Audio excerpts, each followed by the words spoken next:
Right. So advice that we would give somebody out there that, is a musician or, really anything that they want to use their gifts and talents for the Lord. Um, I guess advice for you would be a couple of things. Number one, I think that we've really learned as a band is you don't need, when you're sure of your call, you don't need somebody else to come alongside and roll out some red carpet so you can walk the journey. You have to decide you're just going to do it basically. There's so many times in our journey that, it was like we would wait for someone to come along that would all of a sudden open the doors for us to sort of magically step through. And one day we kind of thought we would just, I don't know, it was like we would just arrive, at this place where we were in full blown ministry. And we realized that that doesn't happen.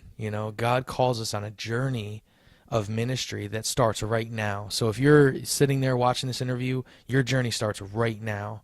So my question to you is, who are you ministering to right now? How are you using your talents right now? Are you doing that? The difference between, I heard it said once, the difference between a professional writer and someone who's an amateur is that the professional writes every day.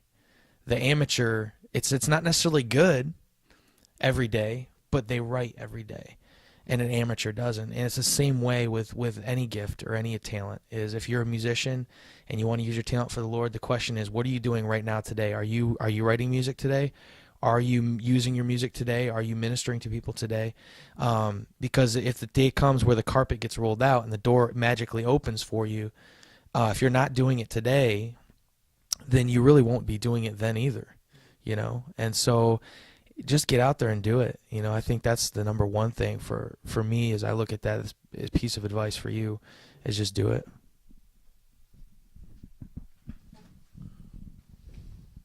I couldn't agree with you more, and I think that is exactly the many different seasons that we've been through. I think what I would refer to the last 10 years of the journey is really preparation. And I think so many times, I think we live in a generation that we want everything right now and today with as least amount of effort and work and time invested.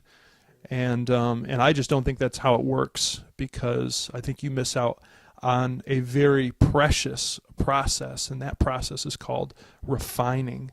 And so through the last 10 years, it's not just about the music.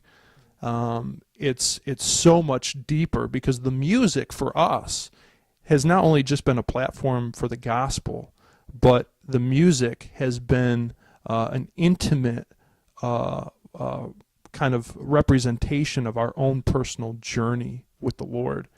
And so it's not just about our music being refined, it's about our character being refined. And I think I meet so many bands along this 10-year journey, I think you would agree with me, who may have great ability. They may be able to sing off the charts. Their musicianship is just head and shoulders above everyone else. But the greatest detriment that I have found serving alongside a lot of other bands is that they have no character. So while they have all these gifts and talents and abilities, they are lacking in not only their understanding of the gospel, but in their understanding of how to operate, that we exist to serve people and not to be served, that we exist to be ones that would go forward and wash. We're professional foot washers is what we are. And oftentimes I think that people approach the stage as if it's all about them. And you just can't do that if you're saying or flying under the label that you're doing this for the Lord. Because if that's the case, then He has granted you the opportunity, the talents, gifts, and abilities to fulfill that call that He's placed in your life. Don't ever take that for granted. And don't ever lose the essence or the heart of servanthood. Because that is, I believe, how you, as a musician, will be able to transform the hearts and lives of people through your music, is that you exist to serve them, not to be served. And I think that's been a huge refining aspect in our lives over the last 10 years, in regards to the red carpet mentality.